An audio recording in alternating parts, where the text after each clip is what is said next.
ओम शांति। 3 दिसंबर 2025 की मुरली है।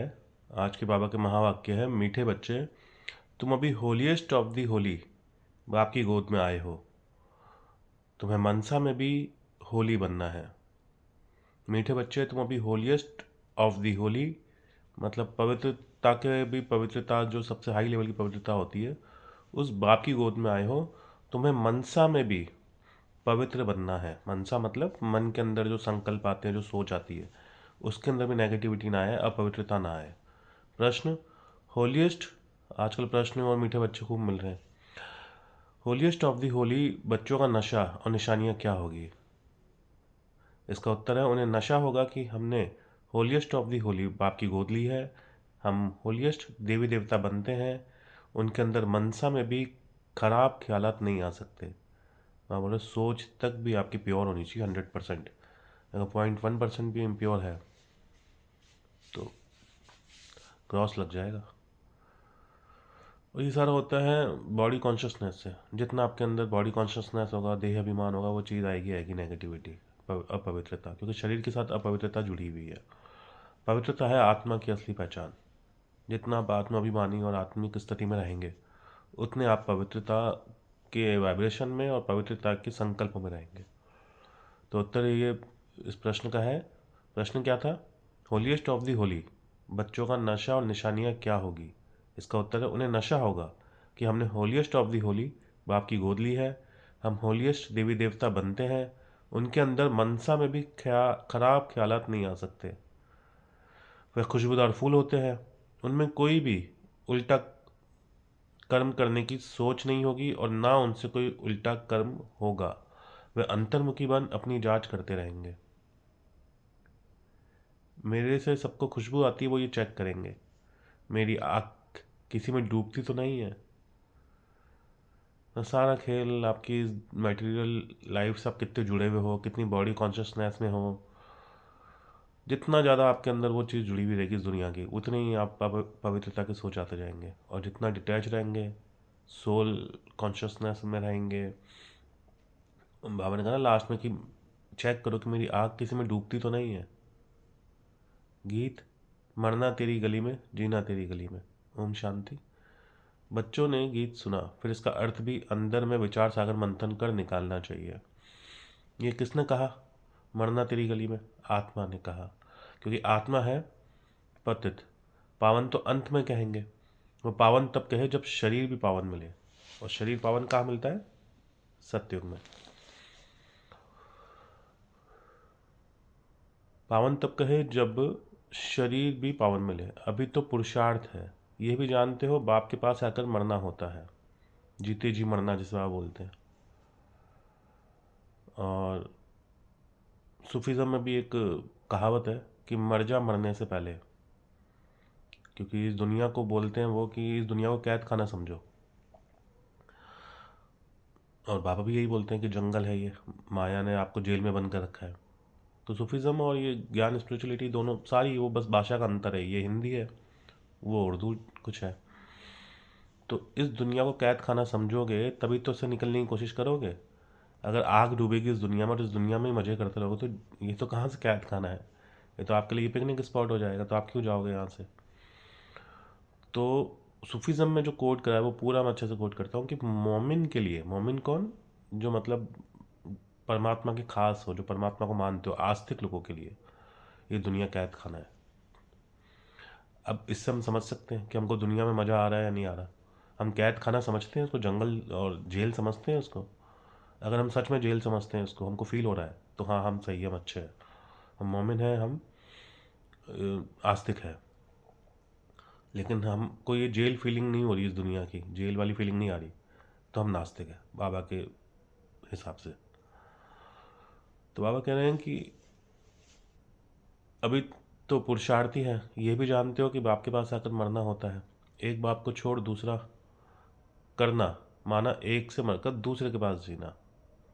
लौकिक बाप का भी बच्चों लौकिक बाप का भी बच्चा शरीर छोड़ेगा तो दूसरे बाप के पास जाके जन्म लेगा।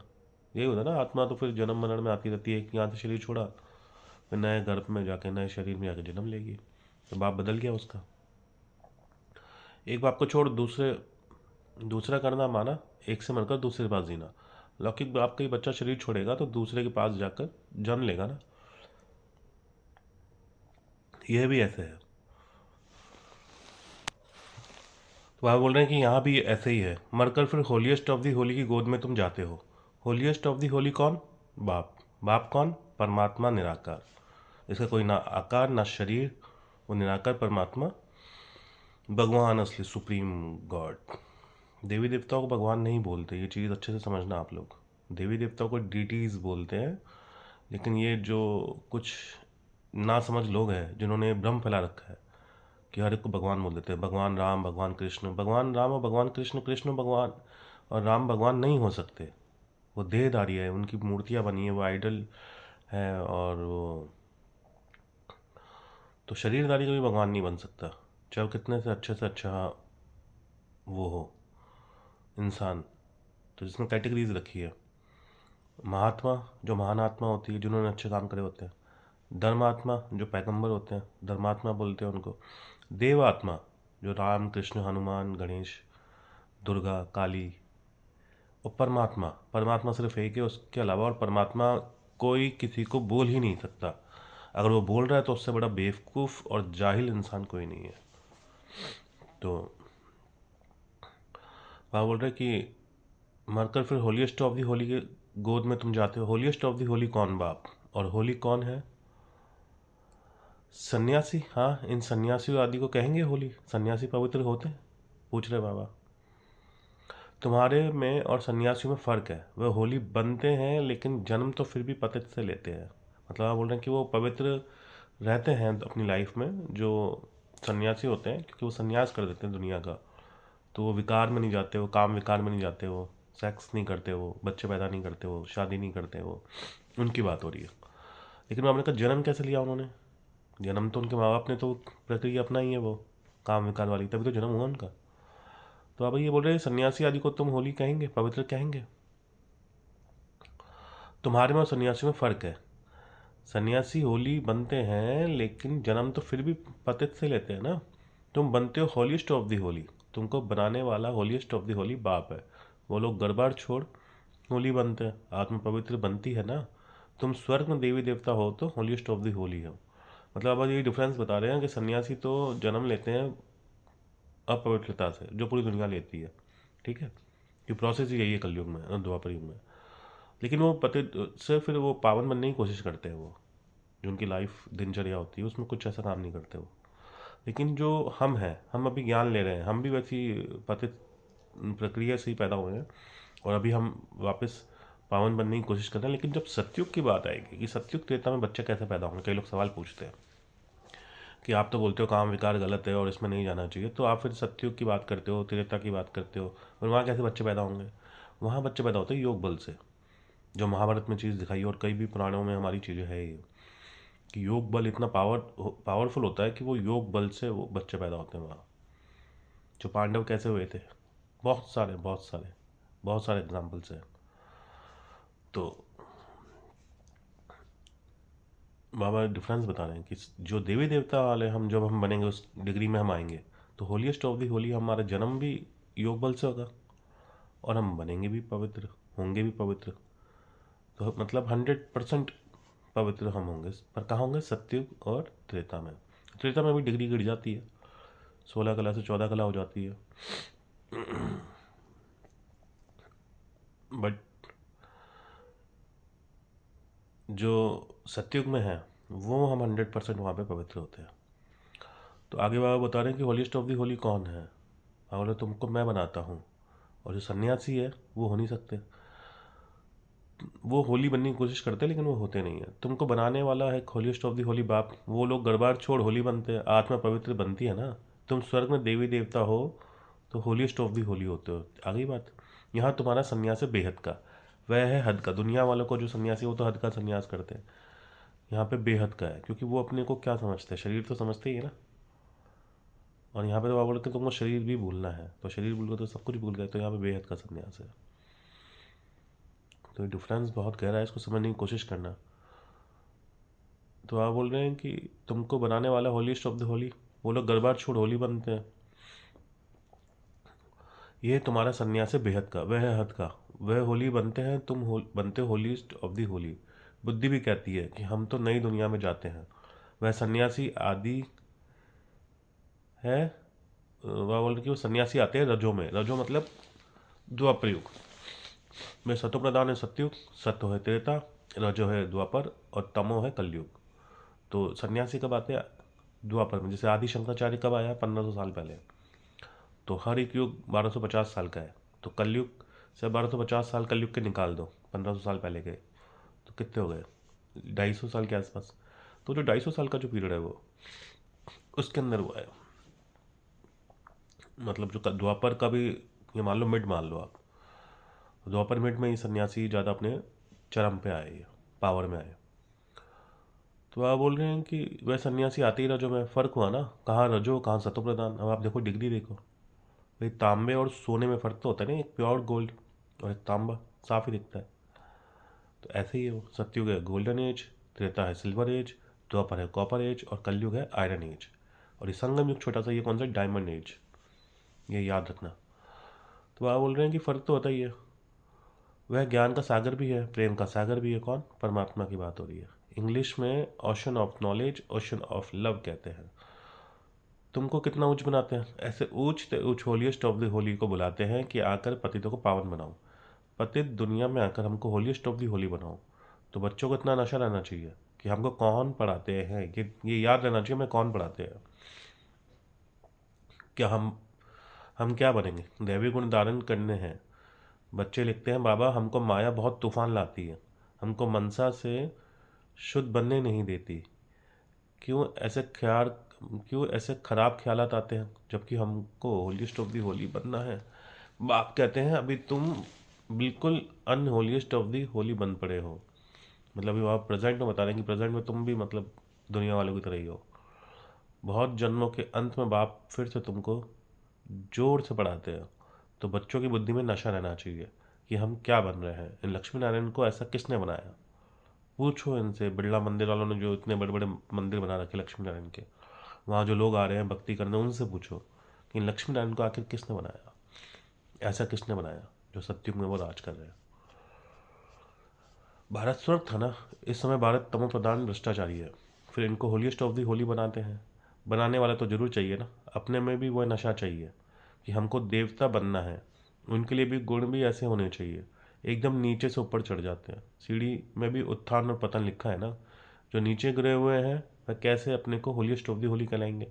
होलीस्ट ऑफ दी होली बाप ही आकर बच्चों को बनाते हैं। तुम यहाँ आए हो विश्व का मालिक होलीस्ट ऑफ दी होली बनने के लिए, तो कितना नशा रहना चाहिए। आज कोई छोटी सी पोस्ट के लिए मेहनत करता है और वो बन जाता है, तो कितना नशा रहता है, उसके चाल चलन बदल जाते हैं। वह बोल रहे मैं तुमको पूरे विश्व का मालिक बना रहा हूँ। तो सोचो आप। तो इसमें कोई अहंकार ईगो नहीं, आपके अंदर देखो क्या होता है। एक होता है स्वमान, एक होता है अभिमान। तो स्वमान में रहो, अभिमान ना है। आपको स्वमान ही होना चाहिए कि हाँ मैं आत्मा हूँ और मैं अभी इस दुनिया से निकल के जो नई दुनिया सतयुग आ रही आने वाला है उसके अंदर परमात्मा द्वारा पढ़कर मैं देवी देवता पद पाऊंगा। तो होलीस्ट बाप अगर बच्चों को होलीस्ट बनाते हैं, तुम यहाँ आए हो विश्व का मालिक होलीस्ट ऑफ दी होली बनने के लिए, तो कितना नशा रहना चाहिए। बाप हमको इतना ऊंच बनाने आए हैं। मनसा वाचा कर्मणा, पवित्र बनना है, खुशबूदार फूल बनना है। सत्य को कहा ही जाता है फूलों का बगीचा। बदबू कोई भी ना हो, बदबू देह अभिमान को कहा जाता है। और खुशबू देही अभिमानी। देह अभिमान मतलब शरीर का वही कॉन्शियसनेस, वही अभिमान। और देही अभिमानी, देही बोलते हैं आत्मा को। देही अभिमानी मतलब आत्मिक फीलिंग जो आपको है, सोल की फीलिंग है। वो रोल और सोल वही बात आ गई सारी। तुम यहाँ आए हो विश्व का मालिक बनने। तो आप बोल रहे हैं कि इतना उच्च बनते हो तो मनसा वाचा कर्मणा, पवित्र बनना है। मनसा मतलब मन से, वाचा मतलब बोल से और कर्मणा मतलब कर्म से, तीनों से पवित्र बनना है। खुशबूदार फूल बनना है। सत्य को कहा जाता है फूलों का बगीचा। बदबू कोई भी नहीं, बदबू देह अभिमान को कहा जाता है। कुदृष्टि कोई में भी ना जाए, ऐसा उल्टा काम ना हो जो दिल खाए और खाता बन जाए, अकाउंट बन जाए। और धर्मों में भी ऐसे ही बोलते हैं कि हम जो भी काम करते हैं ना तो उसको कोई लिखता है। कोई बोलता है फरिश्ते लिखते हैं, दो फरिश्ते होते हैं। एक अच्छा लिखने वाला अलग होता है और बुरा लिखने वाला अलग होता है। तो वो रजिस्टर बाबा उसी रजिस्टर की बात कर रहे हैं भाई। एक ऑटोमेटिकली भी तो जैसे अब हिंदू में बोलते हैं कि चित्रगुप्त तो है शायद, जो सबका लेखा जोखा लिखता है। तो ये सारी चीज़ें सच है कुछ हद तक। अब चलो कोई लिखे नहीं लिखे, पर परमात्मा को तो पता है ना सब कुछ कि आप क्या कर रहे हो। वो तो रिकॉर्ड हो ही रहा है ना। उसको थोड़ी ना कि कोई चीज़ भूल जाएगी या वो आप उसको छुपा दोगे उससे। तो आप बोल रहे कि रजिस्टर खराब ना करो अपना, ऐसा ना हो। आप बोल रहे हैं कि उल्टा काम ना करे जो दिल खाए और खाता बन जाए। खाता मतलब अकाउंट में आपके वो गलत नेगेटिव जो बुरी चीज़ है वो लिखी जाए। तुम 21 जन्मों के लिए धन इकट्ठा करते हो। कौन सा धन? ज्ञान धन। ये दुनिया वाला धन तो वो विनाशी है, अविनाशी धन की बात हो रही है। तुम बच्चे जानते हो हम बहुत संपत्तिवान बन रहे हैं। अपनी आत्मा को देखना है कि हम दैवी गुण से भरपूर है, जैसे बाबा कहते हैं वैसे हम पुरुषार्थ करते हैं। तुम्हारी एम ऑब्जेक्ट दो कैसी है। कहाँ एम ऑब्जेक्ट पहले बताया था? लक्ष्मी नारायण। कहाँ संगम योगी, कहाँ तुम, सॉरी कहाँ सन्यासी, कहाँ तुम। अब फिर वही डिफरेंस बता रहे कि सन्यासी और हमें कितना ज़्यादा डिफरेंस। वहाँ बोले कि तुम बच्चों को नशा होना चाहिए कि हम किसकी गोद में आए हैं, हमको क्या बनाते हैं।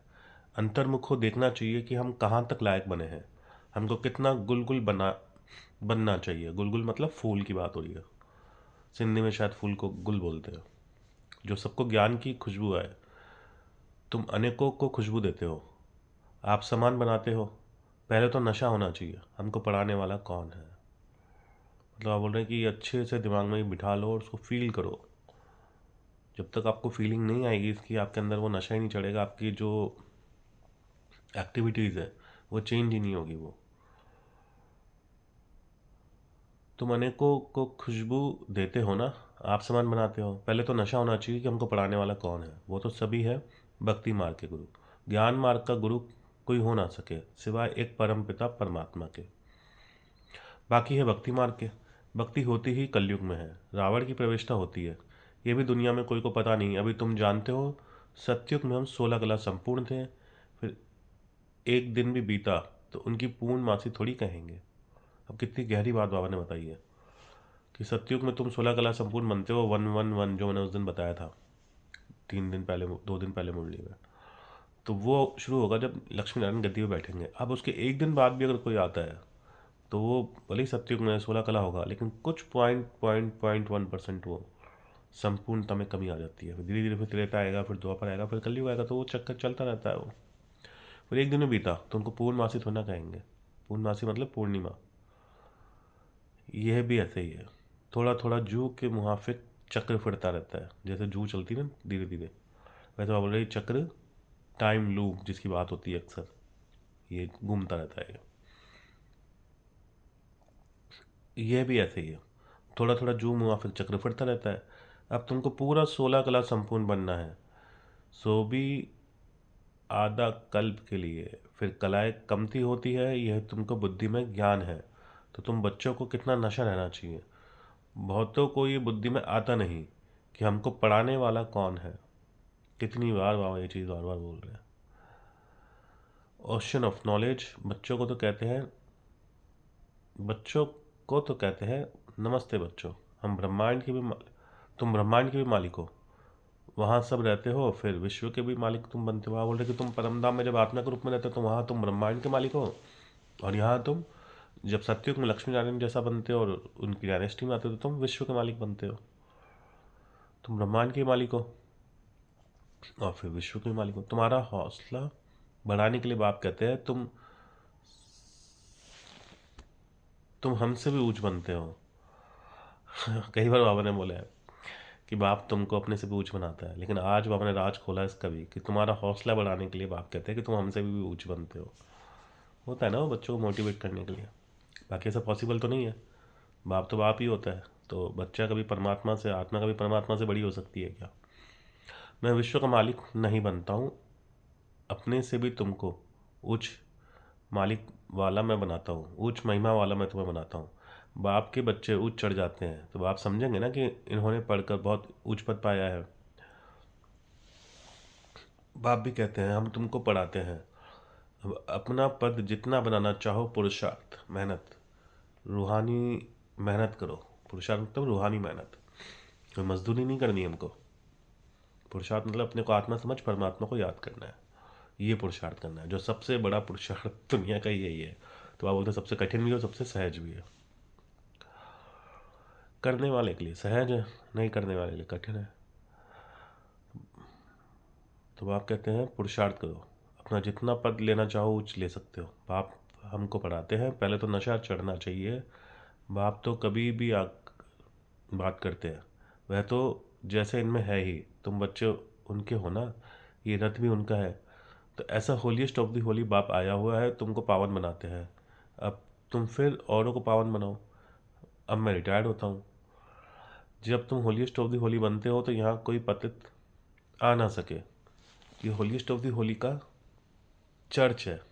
अभी इंग्लिश है बाइबल की, होली चर्च, और ये होलीस्ट ऑफ दी होली, तो आपने कहा ये holiest of the Holi church है। उस चर्च में तो विकारी सब जाते हैं, सब पतित अनहोली है। यह तो बहुत बड़ी होली चर्च है, यहाँ कोई पतित पाव दर भी ना सके। बाबा किसकी बात कर रहे हैं? मधुबन की। परंतु अभी नहीं कर सकते, जब बच्चे भी ऐसे बन जाए तब ऐसे कायदे निकल जाएंगे। अब कुछ लोग बोलते हैं भाई माउंट आबू मधुबन जो आपका हेडक्वार्टर है उसकी आप बात कर रहे हो, तो वहाँ पे तो आते होंगे कई लोग ऐसे। तो बाबा ने उसका जवाब दिया, परंतु अभी नहीं कर सकते। जब बच्चे तुम भी ऐसे बन जाओगे तब ये नियम निकलेगा। ये एंड की बात है और वो एंड का टाइम आ चुका है। यहाँ कोई अंदर आ ना सके। पूछते हैं ना कि हम आकर सभा में बैठे, बाबा कहते हैं ऑफिसर्स आदि से काम रहता है तो उनको बिठाना पड़े। जब तुम्हारा नाम वाला होगा फिर तुमको किसी की परवाह नहीं अभी रखनी पड़ती है। होलीस्ट ऑफ दी होली भी गम खाते रहते हैं। बाबा हमारी बात कर रहे हैं। अभी ना नहीं कर सकते, प्रभाव निकलने से फिर लोगों की दुश्मनी भी कम हो जाएगी। तुम भी समझाएंगे, हम ब्राह्मणों को राजयोग सिखलाने वाला होलीस्ट ऑफ दी होली बाप है। सन्यासियों को होलीस्ट ऑफ दी होली थोड़ी कहेंगे, वह आते ही रजोगुण मतलब द्वापर युग में है। वह विश्व के मालिक बन नहीं सकते। अभी तुम पुरुषार्थी हो। कभी तो बहुत अच्छी चलन होती है और कभी फिर ऐसी चलन जो बदनाम कर देते हैं। बाबा हमारी बात कर रहे हैं बच्चों की। कभी तुम्हारी चलन बहुत अच्छी होती है और कभी तुम ऐसी करते हो जो बदनाम कर देते हो। बहुत सेंटर पे ऐसे आते हैं जो जरा भी पहचानते कुछ भी नहीं। तुम अपने को भी भूल जाते हो कि हम क्या बनते हैं। बाप भी चलन से समझ जाते हैं कि ये क्या बनेंगे। भाग्य में उच्च पद होगा तो चलन भी बड़ी रॉयल्टी से चलेंगे। सारा खेल आपकी चलन पे पता पड़ जाएगा ना कि हम कितना योग करते हो, कितना ज्ञान है हमारे अंदर। ऐसे आप कितना ही बोलते रहो, आपकी एक्टिविटीज़ बताएगी सारी चीज़ें। और दुनिया वाले नोट भी करते हैं जब आप ऐसी बात करते हो तो खास। तो भाग्य में ऊंच पद होगा तो चलन भी रॉयल्टी से चलेंगे। सिर्फ याद में रहे कि हमको पढ़ाता कौन है तो कापारी खुशी रहेगी। हम गॉड फादरली स्टूडेंट हैं तो कितना रिगार्ड रहे। अभी अर्जुन सीख रहे हैं, बाप तो समझाते हैं, अभी टाइम लगेगा। पर ये पुरानी मुरली है, साकार मुरली। शायद कितने साल हो गए अब, 69 से भी 65 भी अगर आप लगाओ तो 35 मतलब 60 साल, 60 साल पुरानी मुरली लगभग। तो वो टाइम लगेगा वाला वो उस टाइम की बात थी, अब तो टाइम पूरा हो गया। तो आप बोले नंबर वार तो हर बात में होता ही है। मकान भी पहले सत्व प्रधान होता है, फिर सत्व रजो तमो होता है, बिल्डिंग पुरानी होती है। अभी तुम सत्व प्रधान 16 कला संपूर्ण बनने वाले हो, इमारत बनती जाती है। तुम सब मिलकर स्वर्ग की इमारत बना रहे हो, ये भी तुमको बहुत खुशी होनी चाहिए। भारत जो अनहोलीस्ट ऑफ दी होलीस्ट अनहोलीस्ट था, मतलब आप बता रहे कि जो भारत के ऊपर ही सारे खेल है। भारत ही सबसे पवित्र बनता है और भारत ही सबसे अपवित्र बनता है। तो जो भारत, आज के भारत की बात हो रही है कि जो भारत अनहोलीस्ट ऑफ दी अनहोली बन पड़ा है, उनको हम होलीस्ट ऑफ दी होली बनाते हैं। मतलब पवित्र अपवित्रता का जो सागर भारत के अंदर है उसको चेंज करके पवित्रता का सागर बना रहे हैं भारत को। तो अपने ऊपर कितनी खबरदारी रखनी चाहिए, हमारी दृष्टि ऐसी ना हो जो हमारा पद ही भ्रष्ट हो जाए। पद भ्रष्ट मतलब कि हम सत्युग में अगर पोस्ट जो अच्छी लेनी है, हमको रॉयल फैमिली में आना है या राजा बनना है, तो हमारी अगर चलन खराब होगी, हमारी आंखें खराब होगी, हमारी दृष्टि खराब होगी, हमारे कर्म खराब होंगे, तो फिर हम प्रजा में आएंगे, दास दासी बनेंगे। पूरी डायनेस्टी बन रही है ना, ये राजधानी बन रही है। तो राजधानी में तो सब चाहिए। कई बार बाबा बोलते हैं कि इसमें तो वो जो लाशों को जलाता है उसको क्या बोलते हैं, जल्लाद को क्या बोलते हैं बाबा, इनका एक अलग सी लैंग्वेज है, वो याद आएगा तो मैं बताऊंगा मैं। तो वो भी चाहिए भी, देवी देवता जो शरीर छोड़ेंगे तो उनके शरीर को भी जलाने वाला भी तो चाहिए ना वो। तो 9 लाख के अंदर वो राजा के अंदर वो आत्माएं भी होंगी, पर वो कौन होंगी? जिन्होंने भगवान के घर में रह करके जिन्होंने बुरे काम करे हैं। वैसे जल्लाद बोलते हैं, लेकिन बाबा कुछ और वर्ड बोलते हैं, वो भी कॉमन वर्ड है, वो याद नहीं आ रहा मुझे, जैसे याद आएगा बताऊंगा। तो बाबा बोलते हैं भारत जो अनहोलीस्ट ऑफ दी अनहोली बन पड़ा है, उनको तुम होलीस्ट ऑफ दी होली बनाते हैं। तो अपने पर कितनी खबरदारी रखनी चाहिए, हमारी दृष्टि ऐसी ना हो जो हमारा पद भ्रष्ट हो जाए। ऐसे नहीं बाबा को लिखेंगे तो बाबा क्या कहेंगे, नहीं अभी तो सब पुरुषार्थ कर रहे हैं, उनको भी होलीस्ट ऑफ दी होली थोड़ी कहेंगे। बन जाएंगे तो फिर ये शरीर भी ना रहेगा। तुम भी होलीस्ट ऑफ दी होली बनते हो, बाकी उनमें है मर्तबे, मतलब वो लोग कि फिर उसमें जो है वो स्टेजेस है।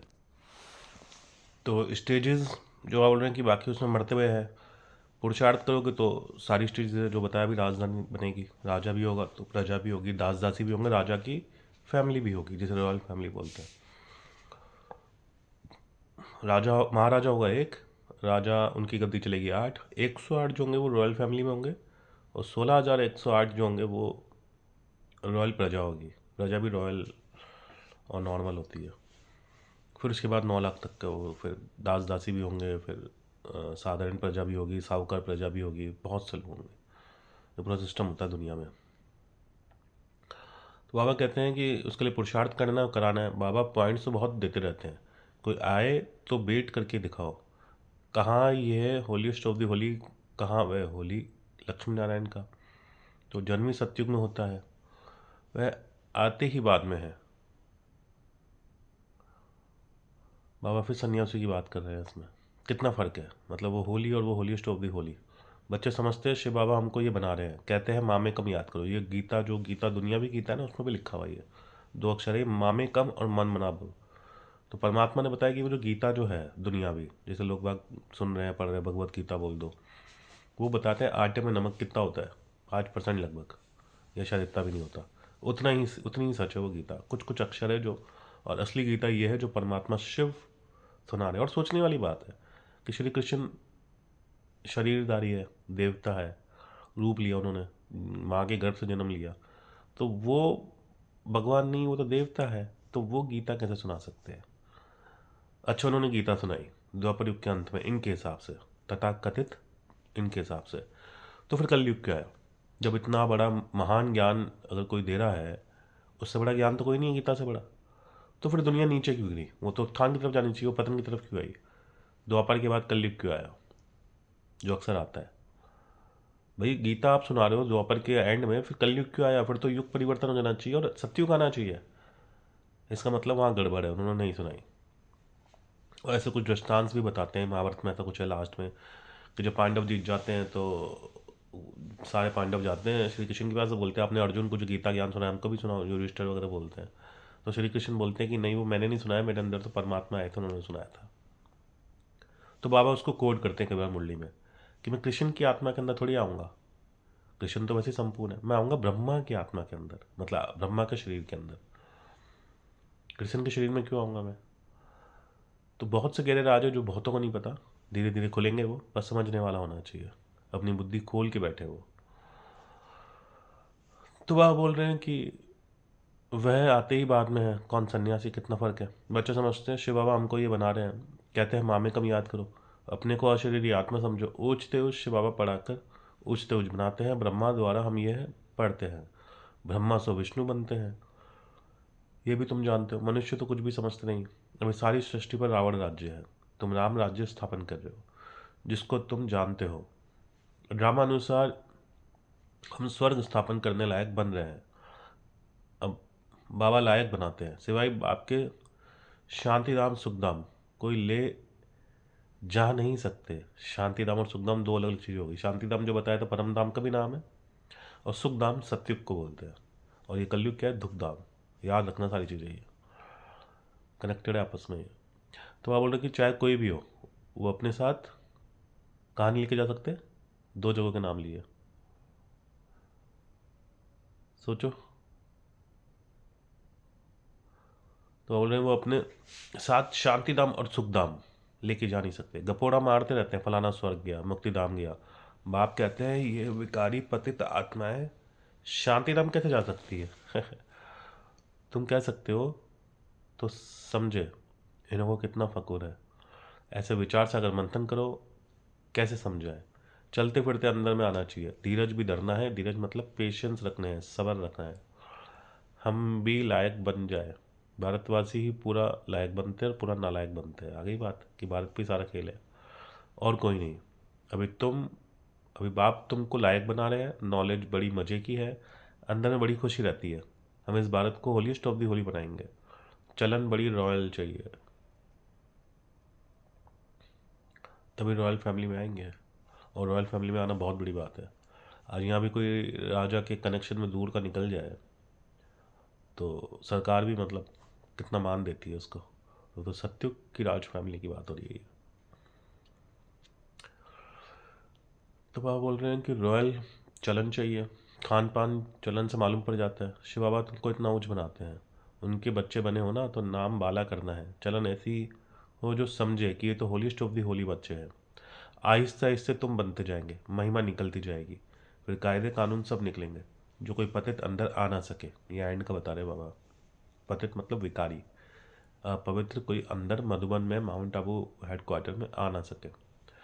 बाबा सब समझते हैं।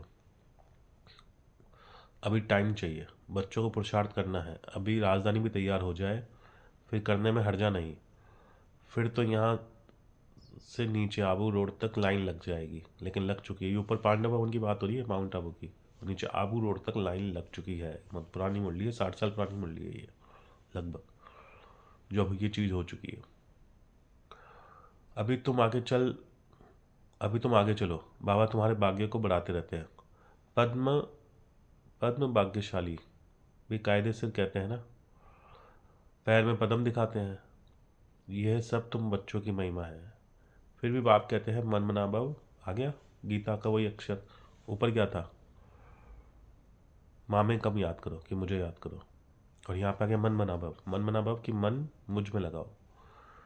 मन मना भव, बाप को याद करो। अच्छा, मीठे मीठे सिखले दे बच्चों प्रति माता पिता बाप दादा का याद प्यार। Good morning. रूहानी बाप की रूहानी बच्चों को नमस्ते। हम रूहानी बच्चों की रूहानी बाप दादा टीचर सदगुरु को नमस्ते। गुड मॉर्निंग बाबा, शुक्रिया बाबा। धारणा के लिए मुख्य सार, ऐसा कोई काम नहीं करना है जो दिल को खाता रहे। पूरा खुशबूदार फूल बनना है, देह अभिमान की बदबू निकाल देनी है। दूसरा, चलन बड़ी रॉयल हो, होलीस्ट ऑफ दी होली बनने का पुरुषार्थ करना है। दृष्टि ऐसी ना हो जो पद भ्रष्ट हो जाए। वरदान, नाउमीदी की चिता पर बैठी हुई आत्माओं को नए जीवन का दान देने वाले त्रिमूर्ति प्राप्तियों से संपन्न भव। वरदान, नाउमीदी की चिता पर बैठी हुई आत्माओं को नया जीवन का दान देने वाले त्रिमूर्ति प्राप्तियों से संपन्न भव। आज की सारी दुनिया की अधिकतर आत्माएं जो है वो नाउमीदे में है। वरदान का अर्थ है संगम युग पर बाप द्वारा सभी बच्चों को एवर हेल्दी वेल्दी और हैप्पी रहने का त्रिमूर्ति वरदान मिला हुआ है। क्या तीन चीज़ें कौन सी है? एवर हेल्दी मतलब हमेशा स्वस्थ, एवर वेल्दी मतलब हमेशा धनवान, और एवर हैप्पी हमेशा खुश रहने वाले। जो बच्चे इन तीनों प्राप्तियों से सदा संपन्न रहते हैं, उनका खुशनसीब हर्षात्मक चेहरा देखकर मानव जीवन में जीने का उमंग उत्साह आ जाता है। क्योंकि अभी मनुष्य जिंदा होते भी नाउमीदी की चिता पर बैठे हुए हैं। अब ऐसी आत्माओं को मरजीवा बनाओ। अब ऐसी आत्माओं को मरजीवा बनाओ जो ऊपर बताया, मरजीवा हमारी तरह जीते जी मर जाना। नए जीवन का दान दो। सदा स्मृति में रहे कि यह तीनों प्राप्तियां हमारा जन्म सिद्ध अधिकार है। तीनों ही धारणाओं के लिए डबल अंडरलाइन लगाओ, डबल अटेंशन। स्लोगन, न्यारे और अधिकारी होकर कर्म में आना, यही बंधन मुक्ति की स्थिति है।